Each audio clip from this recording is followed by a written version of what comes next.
What's up, horror fans? It's Danny from the Lasser Cast. I'm here with Pete, who's burning up in Texas right now. And we are going to be talking about a brand new horror film that just came out in theaters and is doing really well so far. And that is The Black Phone, based on a short story by Joe Hill, who you might know as the son of Stephen King. Very nice. Dark Tower. Awesome. Joe Hill has a litany of great horror literature. A lot of his stuff has already been turned into films. Obviously, The Black Phone, which we're talking about today. Horns, starring Daniel Radcliffe, was based on a book he did. Maybe not a great adaptation, but it was based on a book he did. Right. Nosferatu was just on, I don't even remember what channel. Do you remember what channel that was? AMC, there you go. And this was written and directed. This was done by the pair, C. Robert Cargill and Scott Derrickson, who have done Sinister and Sinister 2 and the original Doctor Strange, as well as some other horror films. And yeah, I got to see this the other night. I know Pete saw this the other night. What'd you think, Pete? Well, what's going on, first of all? What's going on with you? I'm a little worried because I know that like you tweet these out, and I'm worried that like Cargill or Scott Derrickson might see this review, and they're gonna see that I am not giving it like a rave review. I think it's really good, but I need to kind of preface this before I jump into this with you. Okay, for me, Joe Hill's my favorite novelist. Like, I love Joe Hill. Nosferatu is like one of my favorite books of all time. I love Heart-Shaped Box. I loved Horns. He is just one of my absolute favorites. The Lock and Key comic is an amazing comic. So I love Joe Hill. I literally have those two books like on my bookshelf.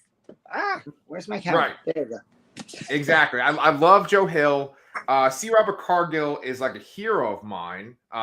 He lives in Austin. I've met him at a book signing at Book People. There was one time where they did a screening of Battle for the Stars for one of his podcasts, the screening of it at the Alamo. And I ran into him like outside of the bathroom, and I just was like this bumbling guy. I was like, oh, thanks for all your writing advice, right? He probably thinks I'm a weirdo. But like, I just think he's great. And I think Scott Derrickson's a great director. And my last little bit there is that The Exorcism of Emily Rose is like one of my favorite horror movies ever. It's in my top 10. So I love all three of these creators working on this project. And the thing is, I do have a little bit of criticism for the movie, even though I did enjoy it. So I think that Cargill will be able to accept it because he was a critic for so long on Ain't It Cool News. So, I'm guessing they could be fair about this, but we'll see. So why don't you tell me why you loved it so much? Well, I was going to say, if they're going to watch this and if they're going to get mad, they're going to get mad at you because I fucking love this movie. Perfect. I actually just told Charlotte before we started. I mentioned to you they were out last night. Athena's she's passed out in bed. My son worked late. He's passed out in bed. So I said to Charlotte, I was like, I think you'd love The Black Phone. And like Charlotte loves the two It movies that Anthony, oh God, what's the director's name? Oh, fuck. I could look it up real quick while you're doing it. Yeah, the two new It movies that came out, Chapter 1 and Chapter 2. She loves those. She loved the original It. She loves movies like Andre Muschietti. Yes, Muschietti. Yes, she loves. She's pretty much seen all the movies that I thought this movie kind of reminded me of in ways, and it just feels like the type of movie she'd love. And she's like standing like right over here, and she's like eating breakfast, and I'm like, I almost want her to go in another room and watch something so that she doesn't get it spoiled for her, because sure. I might take her to see it at like 12, 1 o'clock Eastern time today. Nice. She's going in the kitchen. Yes. But reasons I love this movie. I'll try to make it as simple as possible first before we get into it. So I won't say spoilers now. but I will say that I felt like this movie. I think I just kind of mentioned it with the Charlotte stuff. It reminded me of so many of the horror movies that I loved. Yeah. But it never felt like it was ripping any of them off. No. It felt like either it was sharing a universe with those movies or it was paying homage to those movies. There were times in this movie where I felt like I was watching The Shining, It, Yes. Silence of the Lambs, The Exorcism of Emily Rose. One particular scene in particular you might have noticed.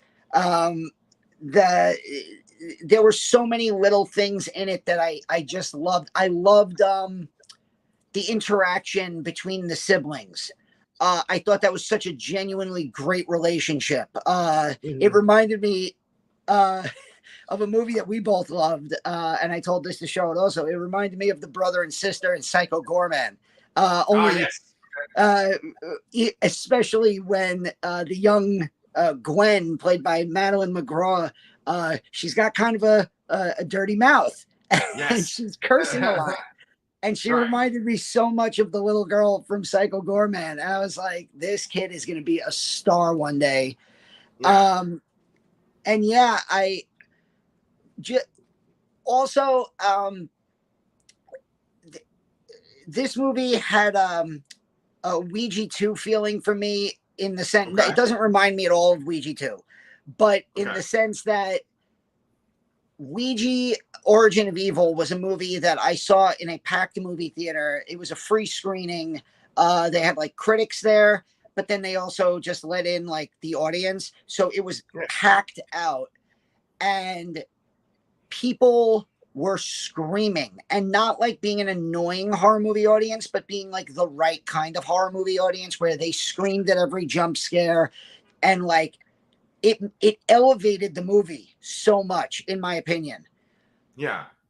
I got to see this Friday night in Brooklyn. And when I sat down, I was like, wow, there's a pretty good crowd. You know, it's a 10-10 show. Yeah, it's a Friday night. It's the summer, but it's still, you know, with COVID, you don't know how many people are actually going to go to the movies. The movie theater was kind of packed. And then like, even from the time the previews started until even the first 10 minutes of the movie, more and more people kept walking in, to the point where when the movie actually got going, it was a packed theater. People were screaming.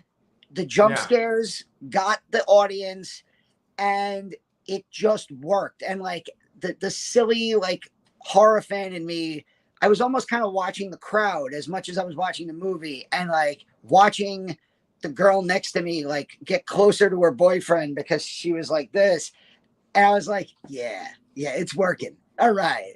Like, and it just made me happy that like, because like I've been to some horror movies here that open up with very little fanfare, and I sit there and I'm literally the only person in the movie theater, and I'm like, this movie's really good and nobody's gonna see it. And then to see a movie that I genuinely thought was really good and that a lot of people are seeing, I was like, let's fucking go. All right. Yeah, well, when you look at the marketing for this movie now, there's a lot of commercials where they do that thing where they show the audience's reaction, and it's like the the camera that has the night vision, and you see the people's faces, and they're all freaking out. And usually, when it's a movie like that, I remember the marketing for like Paranormal Activity, and that's where I feel like they really started to show that. And that's the kind of movie where you're like on edge constantly. For this movie, the initial trailer and that marketing makes it seem like this movie is very scary. I don't really think it's like that scary. There was one legitimate time when the audience did scream, and my theater was far less packed than the one that you're describing too. And the people I was with, they screamed, and the people in the audience, they screamed as well. That was when so we're going to talk spoilers for this movie at this point. So if you haven't seen the movie, please turn this off. But the very first time that Finney answers the phone and you see one of the boys that's talking to him, and it's like, the camera does this thing where, it shows him, then it turns around, and then it hits the boy, right? And everyone jumped at that point. But otherwise, the threat of it was not as intense as I was expecting. because I thought that The Exorcism of Emily Rose was very scary, and I saw that on my TV, like not in the big screen, and I thought it was like a lot scarier than this. I thought Sinister was a lot scarier than this, and Sinister I saw on the screen too at my house, versus in the movie theater with people. So like, what I was gonna say is when you watch the opening credits for this movie are really fucking good. There's this like weird noise that's like making the music. I don't know what the fuck it is, but it reminded me of like Seven or something with the imagery and then the weird noise. It was like some kind of Trent Reznor thing. And I was like, oh boy, we are in for something now. But it just like kind of never reached that point for me. And one last thing, because I know you got like a little comeback to this, but like, they would show Grabber, Ethan Hawke's character, they would show him pull up in front of a boy on a bike or like a boy that's walking, and you'd see his van show up, and then they do that sort of that slow kind of 70s fade out every time he'd show up. It wasn't like the boy's walking and he hears a noise and then like there's this kind of tense like waiting for a jump scare, and it wasn't like the boy's walking and then someone just grabs him and then there's a jump scare. That makes it creepier and that adds the atmosphere. However, I just felt like overall I was expecting more suspense in general or to be more scared than I actually was. Does that make sense? Yeah, I don't disagree with that. I think that the movie marketed itself, or the movie was marketed as a movie about the Grabber. Yeah. When in reality, the movie is about Finn and Gwen. And I think that might be a product of the marketing, but like you have to market Ethan Hawke and the masks, and which were, I think they were made by Tom Savini, right? Yes. I mean, oh my God. Like, so you have like the thing, those are the moments that are going to make people go to this movie in the trailer. Him going this face with that like terrifying smile mask with the whole like, there, and then he has the different masks that are almost like Joker masks, or one is like the frown is down and he's So I thought where the movie lacked scares necessarily, and there were a few. There was a one scene where he sees the ghost of the girl who's hanging upside down. That was the thing that reminded me of Exorcism of Emily Rose, because that scene in The Exorcism of Emily Rose is like top 5 greatest scary moments in any movie I've ever seen. When he wakes up in bed and she's just on the floor like that, I was like, get the fuck out of this theater now. I'm done. There were scare moments like that, but I thought the tension, and you brought up Seven. This movie did remind me Seven, and especially Silence of the Lambs, with the whole keeping the person alive in a basement, a basement of a creepy house. And even like, I don't want to jump all the way to the ending, but there's a moment at the end that is very Silence of the Lambs, where the juxtaposition of the cameras focusing on something, and it's like, we got him, let's go, and they're going in, and then, oh shit, it's something totally different. And that's exactly what happens at the end of Silence of the Lambs. And like, you heard, like, everyone in my theater was like, what? Like, there was like a collective like, no, at the end. But I love this movie specifically because of those two characters, Finn and Gwen. And it's why, I mean, you think about the movies that we grew up on, and you think about movies like It, even the 2017 and 2019, It had great child casts. You think about, I know you were just watching Monster Squad with Pepper. You think about movies like that and the Goonies, and those movies had, obviously the Monster Squad, but even Goonies has scary moments in it. But you remember the kids and the group of kids. We watch Stranger Things with our kids. Stranger Things would not be remotely as appealing as a show. It would not be as popular if they didn't cast this amazing cast of child actors. And like, you always hear people talk like, never work with kids or animals. When you get the kids right, the movies are always great. And And I feel like movies that have those great kid performances are the movies that I remember. And that goes for any genre. Like I think of like Jojo Rabbit, which is not a horror movie. It's a comedy about the Holocaust. And it has like dramatic moments and everything else. But the kid in that movie, I was like pissed off that kid didn't get a Best Actor nomination. That's how good he was. Right. And I just feel like when you hit the casting right on these kids, it's going to be a movie like Psycho Goreman. We both had that as our top 2 and number 1 film horror movie of 2021. And that movie is carried all the amazing practical effects, all the great gore gags and everything else. That movie is on the shoulders of like a 11-year-old girl. And she kills it in that movie. And I just felt that Mason Timms and Madeline McGraw, this was their movie. And yeah, Ethan Hawke was a scary, almost super villain like horror character. Yeah. Like a Hannibal Lecter, like a John Doe in Seven. And I totally get why the trailers and the marketing is about him, but I really thought this movie was about the kids. Okay. Yeah. No, I agree with you. And it's kind of funny because you talked about this movie not like ripping off other movies. I think that's a very good point to make, that it's like an homage to certain movies versus like kind of stealing things. One of the things that Cargill does is if a movie's a big hit, he will on Twitter be like, "Oh, you like that movie? Check out these 4 movies." And so for his own movie, he put these, and I'm wondering if you've seen all of them. He put Phenomena by Argento. Have you seen that one? Oh, of course. That's with Jennifer Connelly and Donald Pleasance and a really cool monkey. I like literally you said that. I'm looking at the poster. I'm like, there's Jennifer Connelly looking like she's in Labyrinth. There's Donald Pleasance looking like a little perturbed. And there's a monkey like looking right at him. Then that movie has such a good Goblin score that I bought it on vinyl. Oh, that's cool. Okay, now you're making me want to check it out too. Then there's Summer of '84. I know that came out a couple years ago. I haven't seen that one either.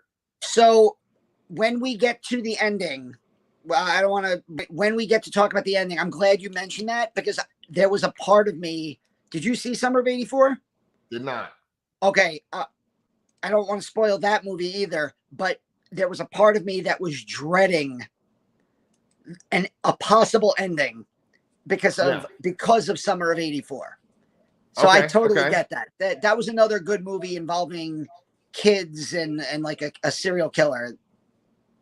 Okay. Well, I'll check it out. So don't spoil that one for me. Then he had The Night of the Hunter, Robert Mitchum movie with Shelley Winters. Yeah, that's an all-timer. Okay. And then the last one is Stand By Me, of course. Oh, that's another. And it's interesting. Like I don't at all want. Joe Hill is a phenomenal author. Athena and I actually saw him we went to BookCon a few years ago in the Javits Center where Comic-Con is held in New York City. And he was there for Nosferatu was just coming out as a series. So he was there with like the showrunner of the series to talk about it. And they have like a whole Christmas town set up, everything. It was great. Like we love him. I show you. We have like all of his books on our bookshelf. One of my father's favorite books was The Fireman by Joe Hill. Also, that one's fucking hard to read. That's what he said. Yeah. That said, there was a lot of this movie that felt Stephen King-ish. Oh yes, yeah. And I'm not taking that away from Joe Hill. It's literally in his DNA. Right, so, right. Like Stand By Me, there was that vibe because you get to meet all these other kids in this movie. And even the little bit of screen time that they get, I loved all these kids. Like, like obviously some of them you're not supposed to like, but like the character of Robin, I thought was such a great character. Agreed. The character, like I don't even know her name, but like the girl that Finn obviously has a little crush on. There's like there's just like the slightest bit of conversation there, and I thought that was really cute. I I really liked the kid characters in this movie, and I just felt like all the ghost kids that he communicates with on the phone, and you get to see a little bit of them in flashback. Like Yeah. the kid who gets pissed off at everybody and almost Yes. gets arrested because he had his pinball game interrupted. Like Yeah. like that. You go back to the late 70s, 80s. Pinball was very important. So I get it. Yeah, that actually, to me, that was maybe the most intriguing scene in the whole movie was when, like, the sister is having that dream sequence, and she's like in the dream with him, kind of virtually, but then also he's talking to Finn on the phone at the same time. Like, that was the most trippy, kind of interesting sequence in the movie. For me, probably the best sequence in the movie, the most exciting sequence, you kind of referenced already when you talked about him getting the combination and going to like leave or like get out of the basement and do the combination lock. Like that was the most tense kind of, like that did remind me of like Silence of the Lambs and other kind of thrillers where it's like you have to escape, or like Misery or something, right? To, reference another Stephen King, like that the person's there or they're gonna be there soon, you got to get out real quick. That was really tense, that sequence. I think I want to make one thing clear. I don't think there's anything bad about the movie at all. And I do think the kids' performances are great. And also, like, the kid that plays Finney, is he like Patrick Swayze's grandson or something? Like, he looks just like Patrick Swayze, right? Is he? I have no idea. I wouldn't be surprised if he was. He's probably not. But I don't think there's anything bad about the movie. I just think that, like, it's maybe the choices of, like, what to focus on. And I think that maybe if you just added a few more things, it would kind of elevate it even higher. Like, for instance, I think that Grabber, the mask itself is scary. I think Ethan Hawke is a fantastic actor, and what he's supposed to do in this movie does perfectly, right? However, there's no, like, they never show us what the true danger is with him. Yes, of course, he kills the kids, right? But, like, we just kind of see ghosts that aren't like super mutilated, right? They're just kind of dead bodies, and maybe there's like a little blood by their eye or something. They're like, the movie's kind of like in this middle ground where some of the kid kind of horror movies that you referenced before, this movie could be like a little bit lighter, but it's not. And it could be like a little bit scarier or more adult, and it's not. It's like right in this middle ground, which is good for teenagers and stuff like that. But I feel like to really get us in the emotional core, I think it would have to kind of go into one of the other categories. That middle ground kind of makes it fall just a little short. Like, I think that if we know what Grabber did truly, that would be scary. Like him sitting there with the belt at the in the kitchen, anticipating that Finn is going to come up. That's scary. And that's good. I want to see that. But I want to know, like, what does he actually do to the kids? Like, when he kidnapped the kids, you would see it. He would like spray something in their mouth, and then he would like release those black balloons. And I love this spraying in the mouth. That sounds bad. But like, I love the spraying in the mouth because it's like, this kind of fucked up thing. Like, what's he doing that's knocking these kids out? And he's obviously got a system. That's scary stuff. But then once he's in the house, he just kind of shows up. And he seems like a little bit meek.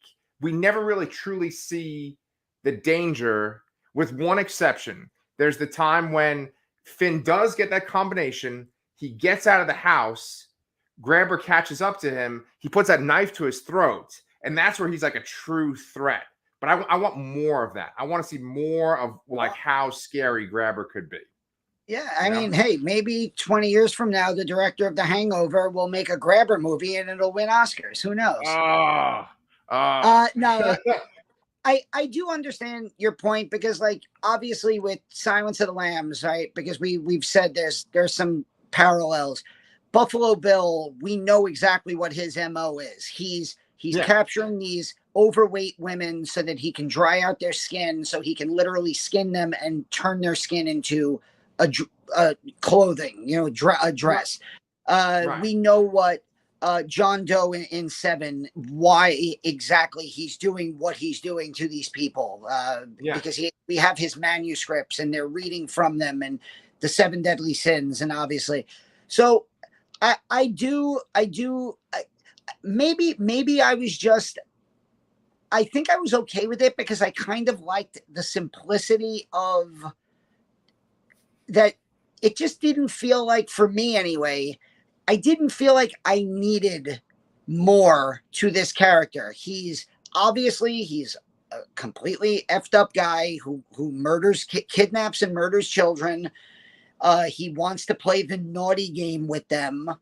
Yeah. We learned that. So obviously there's something deranged in him in that regard. Right. And the masks itself were enough where, like, obviously there's, like, again, there's a scene towards the end of the movie where you actually see Ethan Hawke's face one time clearly, and he like panics. So obviously there's something to that effect as well. Yeah. I guess, because if the movie had been called like The Grabber and it was about him and going after these kids, then I think we would have gotten that. But because the movie is focused more obviously on Finn and Gwen and her ability, I think we spend more time with them. I mean, even the opening credits, Ethan Hawke is not listed in the opening credits. It's like all the actors in the movie, and then at the end, it's like, and Ethan Hawke. Oh, So okay. it's not like this is being billed as Ethan Hawke in The Black Phone. It's kind of like to mention Seven again. I know it's not PC to talk about Kevin Spacey, but Kevin Spacey like intentionally left his name out of the credits, out of all of the marketing of the movie, and then his name only appears in the end credits as Right. John Doe. So Yeah.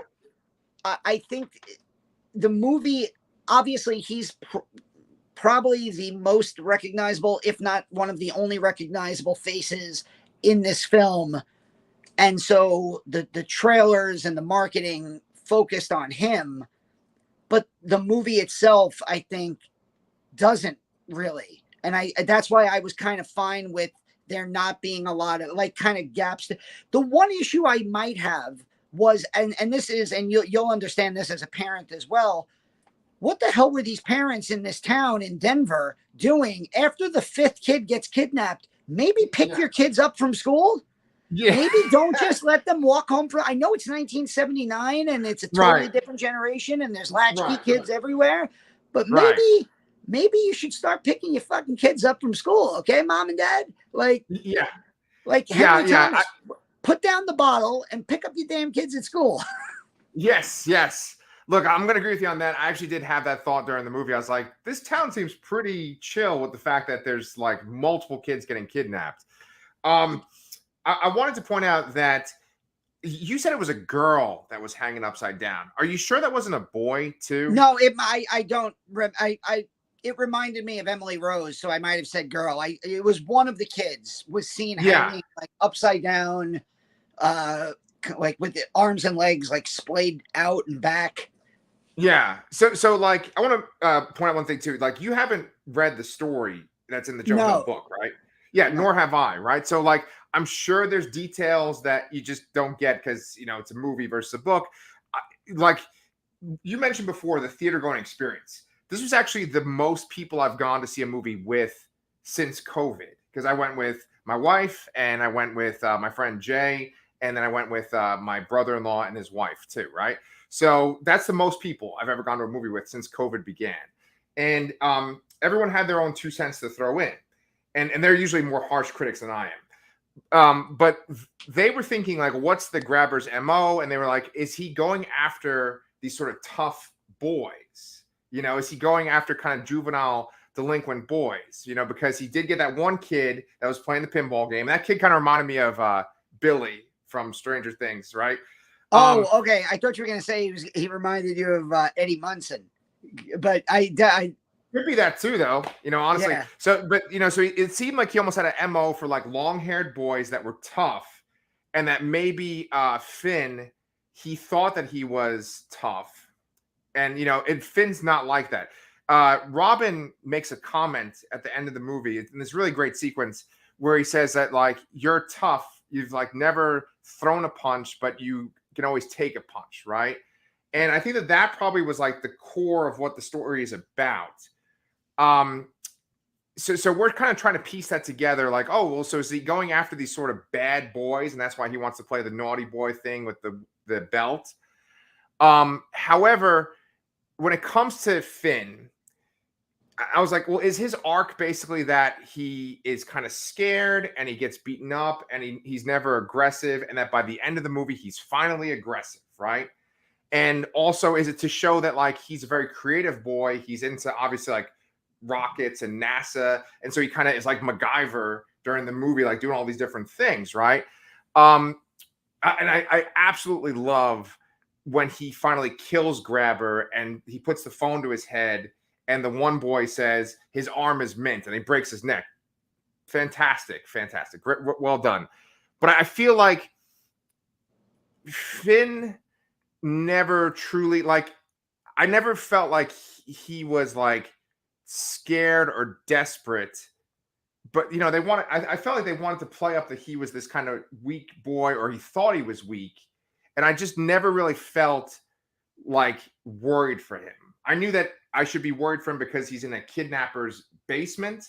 However, there's only pretty much like one scene where he cries, and otherwise he's just kind of this like kind of cold MacGyver type boy, you know? And it's just like, that's what I'm talking about. Like those kind of like missing pieces. I just want to see him freaked out more, have a reason to be freaked out more. And then that'll make that end more of a payoff when he finally kills him. You know what I'm saying? Yeah. I just find it's really funny how you were like, I want to see the Grabber torture the boys more. I don't understand. Like, I want to know what he's doing, and I want to see this kid cry more. And I'm like, I'm sorry. You know, I'm a teacher. Maybe I want to see kids suffer some more. I don't know what's going on there. But I do agree with you. I wrote down that like to me, Finn's entire arc was learning to stand up for himself and like going from being, and you know, I kind of just love the scene at the end where he like walks into school and he just looks over at the three bullies and he just kind of gives them like a look of like, ugh, like yeah, like you're of no concern to me anymore. Right. And he just sits down, and you know that, and I kind of love that. I don't know. I liked how he, you know, he had to incorporate all the ghosts. They offered him like a different thing. And he was trying to incorporate all of the different strategies that the different ghosts were giving him. I'll tell you another scene where people in my theater jumped was when Gwen is riding her bike, and all of a sudden all five ghosts are in the street. Yes, I jumped for that. Yeah. Yeah. But like one thing I just want to mention, and this goes back, the first time I saw Sinister, I didn't love it. And then I saw it again and I was like, the hell is wrong with me? Like, such a creepy ass movie. The two of them, Derrickson and Cargill, they have such an eye for, and maybe it's their art director or the production designer, but everything just looks like the house with the tree in front of it, the way the tree looked, you know, obviously you go back to, right, was it Sinister where there's the scene there, the family's hanging in the back. Yes. They have such a way of just using regular shots of like houses and trees and to be really, really creepy. I really loved. Did you notice that there was a dirt line, or there was like a stain on the wall in the basement that looked like the movie box or the poster for Sinister with like the blood line? Yeah, there was one shot that looked just like that poster. Yeah. And when they were in the flashback with the kid playing pinball, he gets into a fight and he knocks over a bunch of Doctor Strange comics. Oh, I didn't notice that. That's funny. Yeah. And then like another thing too, one thing that my friend Jay pointed out was the address on the house that she sees if you add the numbers up, it's like 19, and that's Stephen King's number. It's like in the Dark 7714. 7714, right? So Yeah. 14 plus 5, Yep. 19. Yeah, so yeah, I just love shit Really like depressing when I was like 7, 7, 1, and 4, and it took me like a few seconds to figure that. There is one character. Right. There's one character I want to bring up to you because probably the only thing in the movie that I genuinely did not love was the James Ransone character. Okay. I felt like he was a very strange addition to the movie. Yeah, are we talking about the cokehead brother? Yeah. Okay. Max. Yeah. So midway through the movie, the police are investigating and they knock on a door and James Ransone answers. Eddie from It 2017, 2019, who was great in the It movies. And he is a cokehead. There's cocaine all over the place. Yeah. And he has like the It's Always Sunny in Philadelphia board. And he's like, I'm trying to solve this child grabber crime situation. And I know where he is. And he's located right here. Yeah. And it felt totally out of the movie. Yeah. And then when the camera panned down into the basement, I honestly didn't realize, like, I didn't know if that was intentional. Like, I was like, I stopped and I went, are they trying to say this is the same house? Right. Or was that just an odd editing choice? And I didn't love this because tonally he felt inconsistent with the rest of the movie. Right. And really, it's funny because you were saying we don't really get to see the grabber's MO. In fact, the most gore in the movie is the scene where the grabber ends up killing his brother because his brother stumbles down into the basement, and it just felt very strange. Like the grabber is shown like hanging out in the kitchen with a belt and the mask on with his big angry dog. Yeah. So where is the brother when all this is happening? Like it made me start to, for the only time in the movie, it made me start to question things in like a way like, wait, what? Like it was not at all enough to not prevent me from not, really loving the rest of the movie. But that one character did feel very out of sorts. Yeah. I think he's probably in the Joe Hill story. I don't think that's something like as strange as that, to where there's the brother who's trying to solve the mystery and his brother is the killer. I feel like that's not something they would have just added for the movie. I might be wrong. That must be in the story too. But Cargill does this screenwriting advice podcast, or at least he used to. And one of the things that he says, and he said this on Twitter too, is that you should add humor. Like, humor is important because it gives the audience this kind of sense of relief. And then that way, when the scares happen again, you know, they've kind of calmed down a little bit, and then the scare happens and then they're tense again. You know, the humor adds this kind of levity to the thing. And I think that when you introduce the cokehead brother, it's at this point in the movie where Finn has been kidnapped. Things are very stressful at home. And so therefore there's not like a lot of opportunities for humor. So instead of like making Grabber seem kind of more buffoonish or something to get a laugh, it's like, oh, we bring in this kind of buffoon brother. So I think that's probably what's going on there. I did have that exact same experience as you, where I was like, wait, what? Like, they're implying that he's in the basement of this guy's house? That's weird. I will say that it was a funny script, at least in the beginning parts anyway, because I mean, a lot of the line reads that Madeline McGraw had as Gwen got really good reactions in the theater. I was hysterically laughing. Like, there's one point where she calls the cops. Like, I don't remember the exact group of curse words in a row she says, but I was like, what? Like the principal, like, you fucking fart sniffers or something. I don't know. And it just felt like very often you could tell when like adults are writing for children that that's just not the way kids talk. This Right. felt like that character would have said these exact things. Like, Yeah. this is who she is. Uh, and so, like, I did feel there was a little bit of humor, at least at the beginning.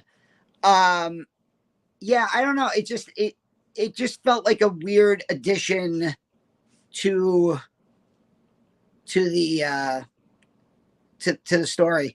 I did like to go back to what you were saying, like how like scary versus like creepy tension. I love the scene where he asks Finn what his name is, and he Oh yeah. says this good. He goes, if you tell me your name, maybe I'll let you go. And Finn Yeah. lies to him, and he pulls out the newspaper and throws it at him, and he goes, you know, you're a liar. And, Yeah. and just like very casually, like, and I was thinking of letting you go. And I was like, what? Yeah. Yeah. Yeah.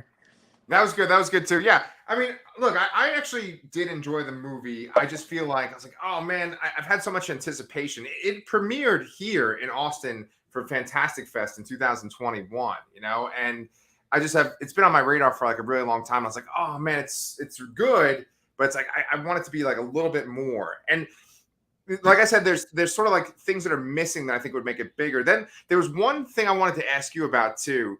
There's this one scene where Finn goes to watch a movie. Like they reference Texas Chainsaw Massacre in the beginning, and the implication is that the dad doesn't let them watch anything scary, right? And they have to watch sort of like, you know, Christian claymation kind of stuff, right?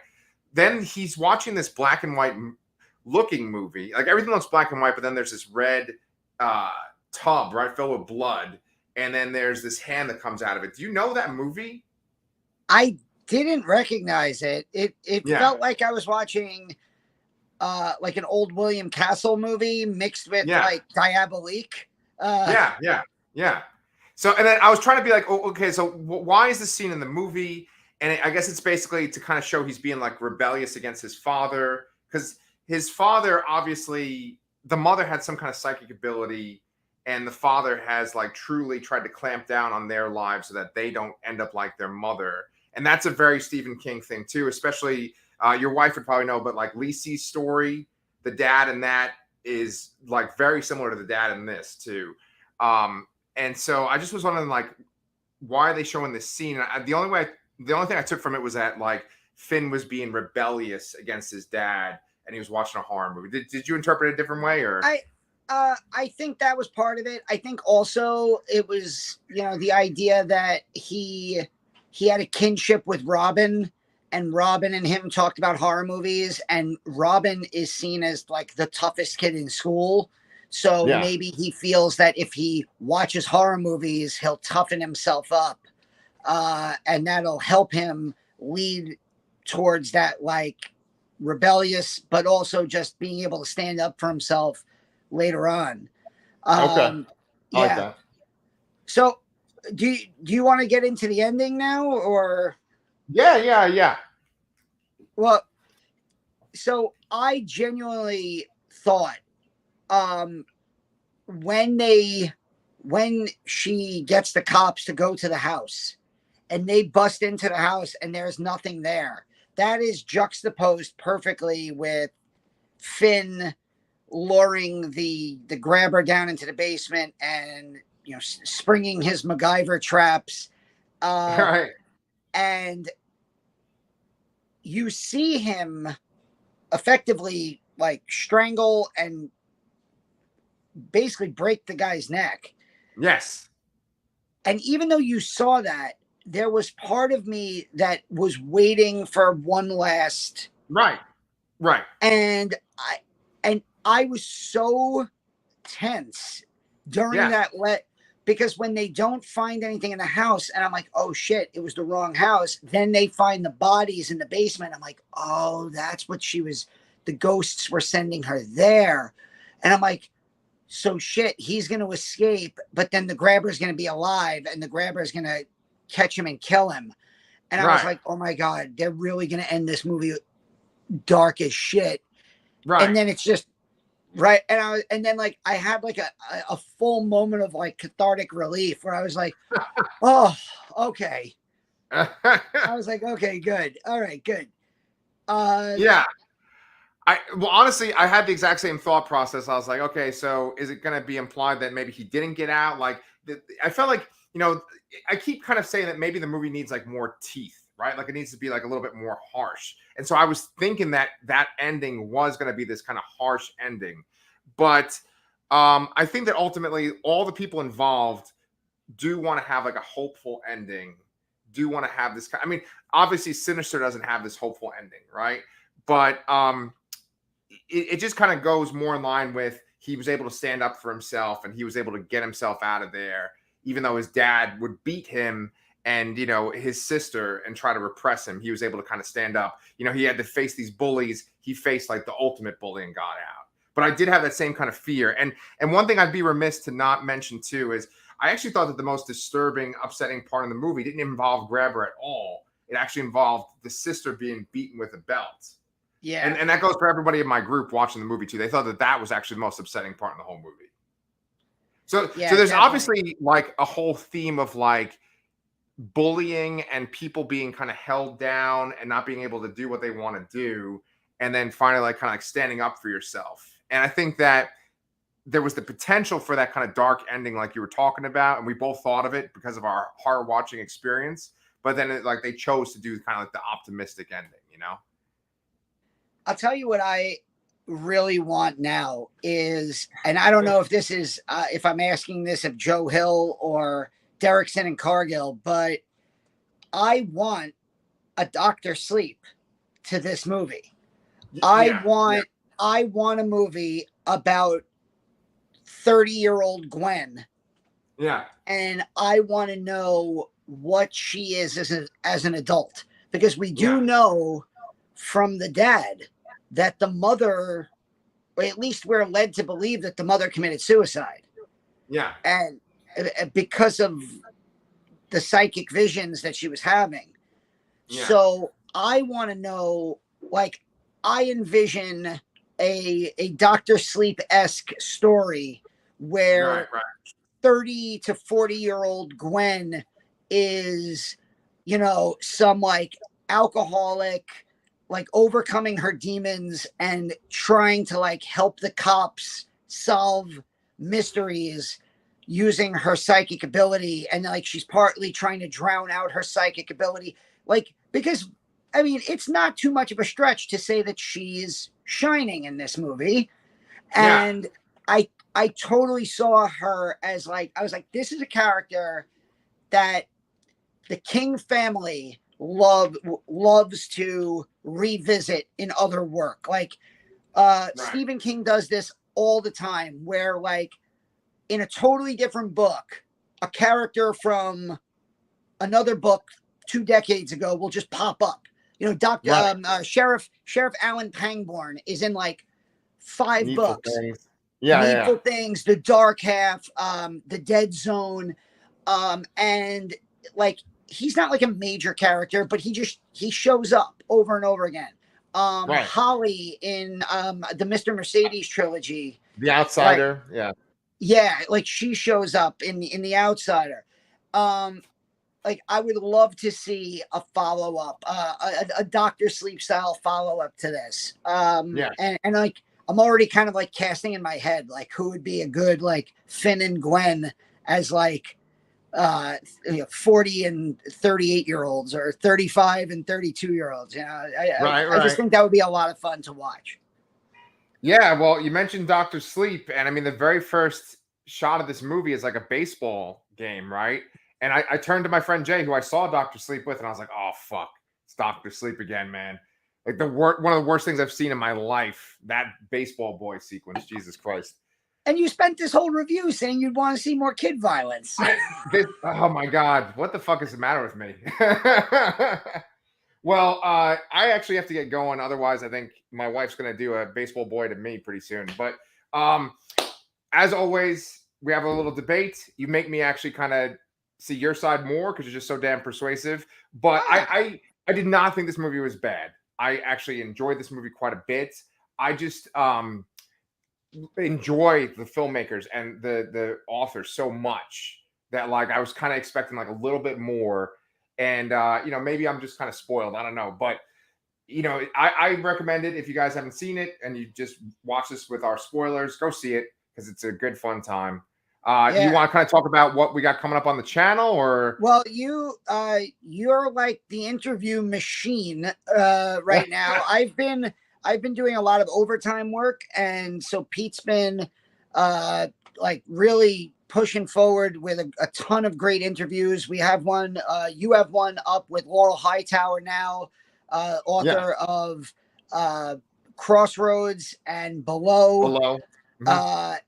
You have another interview coming up that you did. Yeah, I interviewed Brett Nelson, who is this author. He's also been like a producer and a director on different like media and stuff, video games, kid shows.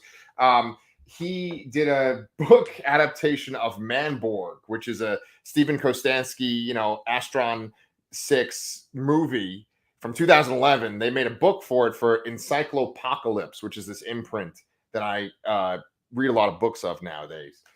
So that interview should probably go up on Wednesday. I was going to say that if C. Robert Cargill, Scott Derrickson, Joe Hill, if you guys watched this interview, you guys are like a little bit harder to reach than some of the writers I interview, but we would love to interview any of you, each of you, all of you. Just hit us up on Twitter. There's our little hashtags, or not hashtags, our fucking Twitter handles right there. It'd be awesome. And Cargill, if you want to be interviewed, we can talk about your books too. I'm definitely down. And then also we have to talk about Stranger Things with our 2 daughters that are kind of like of the age of the characters in this movie. We got to get talk with Stranger Things. And then we're going to interview Michael Morrissey in the beginning of July. And he co-wrote Revealer, which just came out on Shudder. Mm-hmm. And then, Danny, I think there was one other movie we were going to cover too soon, right? Oh, well, we keep planning on getting back to reviewing Mike Flanagan work, and then we keep getting distracted with other horror stuff that comes out, like The Black Phone.